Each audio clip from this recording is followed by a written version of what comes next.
in Great Britain. New troops heard him in an introductory speech and called him Old Blood and Guts. The old-timers referred to him as the Old Man. Many felt that he knew more about fighting than any man alive.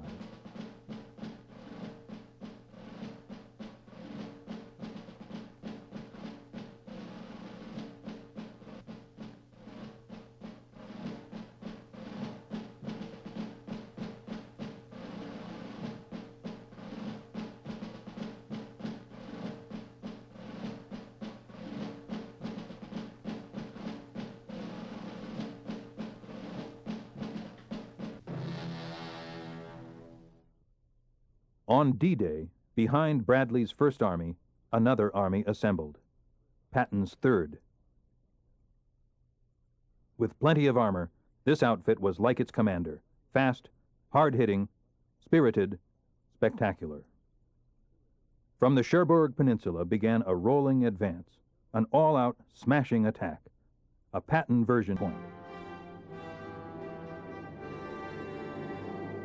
He lived for action and glory and reached the heights in serving his country as one of the greatest generals in American history.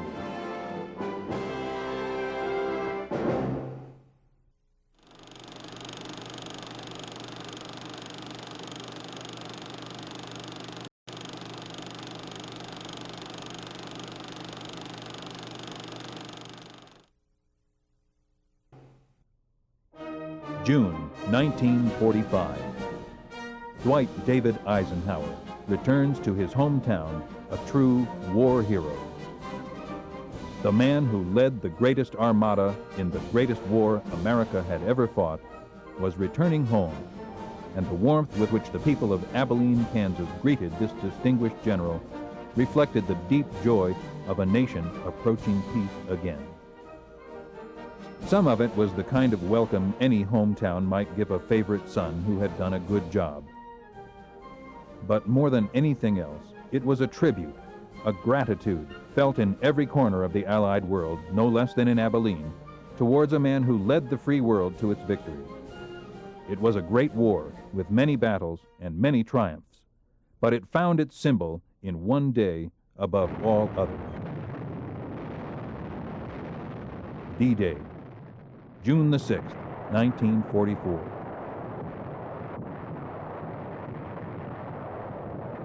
The invasion of Fortress Europe was one of the greatest military adventures of all time. But from the outcome of this bold adventure hung the fate of war and freedom.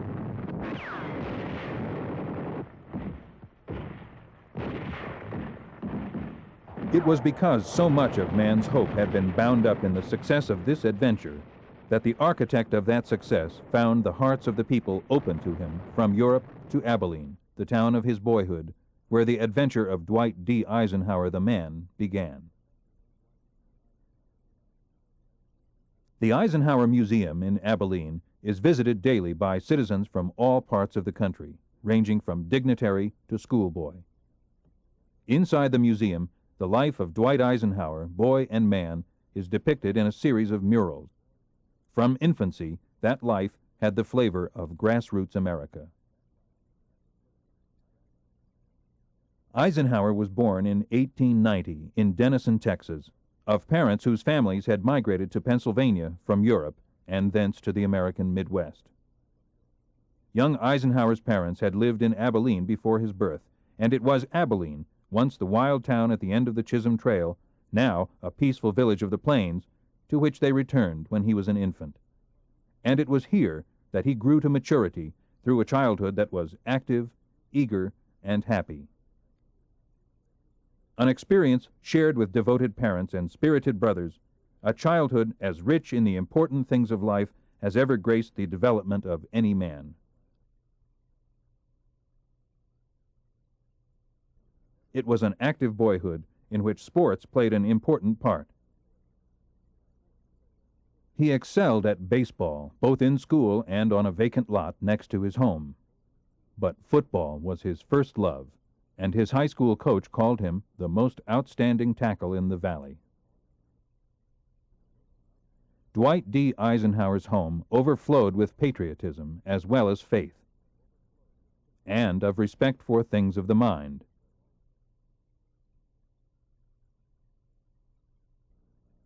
Work was also a staple of the family routine. The creamery where young Eisenhower worked during his spare time while he was in school was one of Abilene's light industries.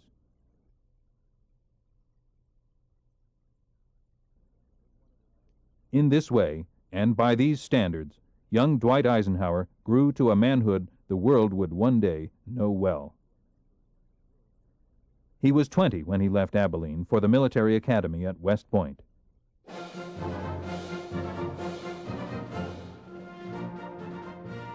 Many a great American has begun his march into history as a cadet on the plane at West Point.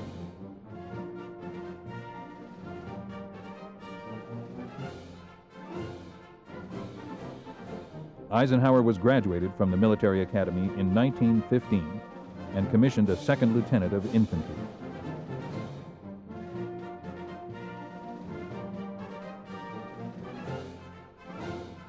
A new phase of life was beginning. In the summer of 1916, as a newly promoted first lieutenant stationed at Fort Sam Houston, Texas, he married Mamie Geneva Dowd of Denver.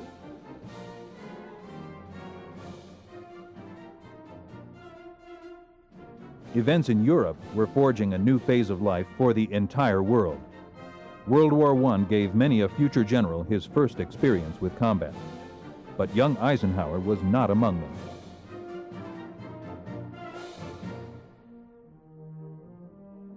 World War I brought him instead command of a tank training center at Gettysburg, Pennsylvania, where he prepared troops of the new tank corps for overseas duty. His performance won for him the Distinguished Service Medal, but before he was able to get to Europe, the war ended.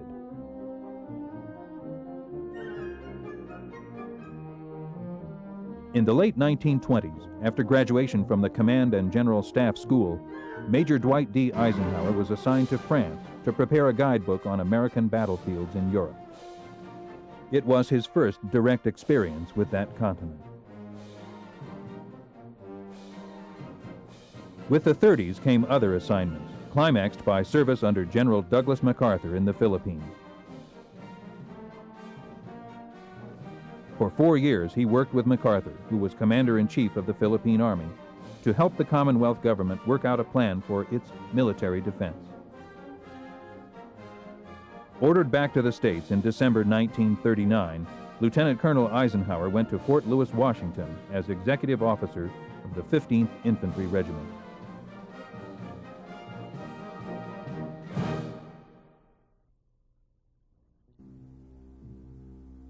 In the dark spring of 1940, German armored divisions were crashing through Holland and Belgium.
From almost this moment on, the fate of the nation and the fate of General Dwight D. Eisenhower would be bound together. Called to Washington in the first weeks after the war began, Eisenhower went to work in the War Plans Office of the War Department. Among the plans formulated during this time was the strategic decision to make an eventual attack across the English Channel, the principal Allied offensive effort. Because an all-out Channel invasion would be impossible before 1944, and because the need for offensive action was immediate in 1942, the Allies undertook, as a combined operation under the command of General Dwight D. Eisenhower, the invasion of North Africa. The minimum objective of this maneuver was to seize the main ports between Casablanca and Algiers.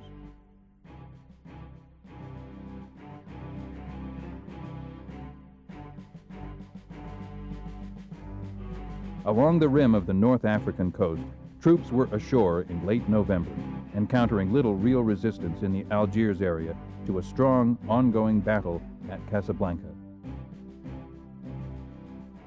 The commander's hope held was to push quickly east along the Mediterranean and take the important ports of Bizerte and Tunis. Events moved swiftly.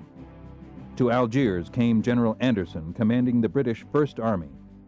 General Giraud took command of the French land forces. United under General Eisenhower, they were ready to take the field. Once more, the tricolor, the stars and stripes, and the Union Jack flew side by side.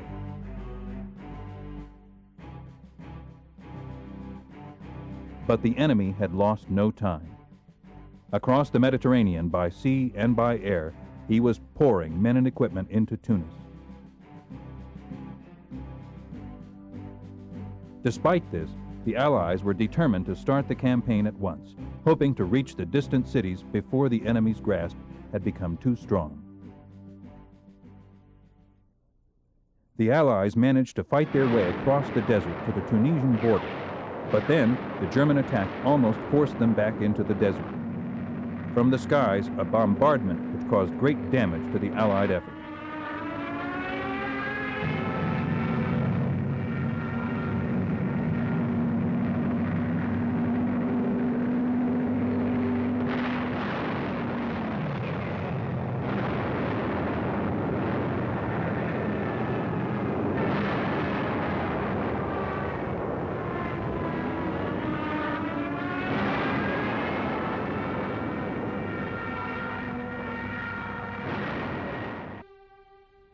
Soon, supplies became scarce. Casualties were heavy. Even as the goal was in sight, the race had been lost. This first thrust had failed. In the spring, battle lines were drawn. In the north stood the British First Army. In the center, General Giraud's French troops. In the south, the Americans. Farther south, a small group of fighting French had completed its historic 1,500-mile march and taken up positions on the left flank of the British Eighth Army, which faced the formidable Mareth line. Behind stood Rommel's army. Tunisia was crowded with German troops, 15 full divisions, all well-experienced fighters.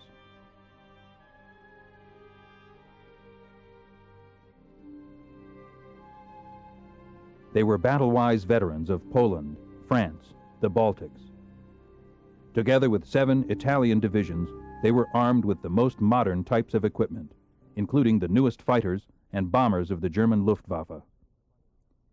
German orders were, hold Tunisia at all costs. Keep control of the Mediterranean. Of the various strategies to be employed against the Germans, General Eisenhower chose one which he hoped would shape the entire military situation in terms of a cylinder. The western wall was Allied land forces along the great dorsal mountain range.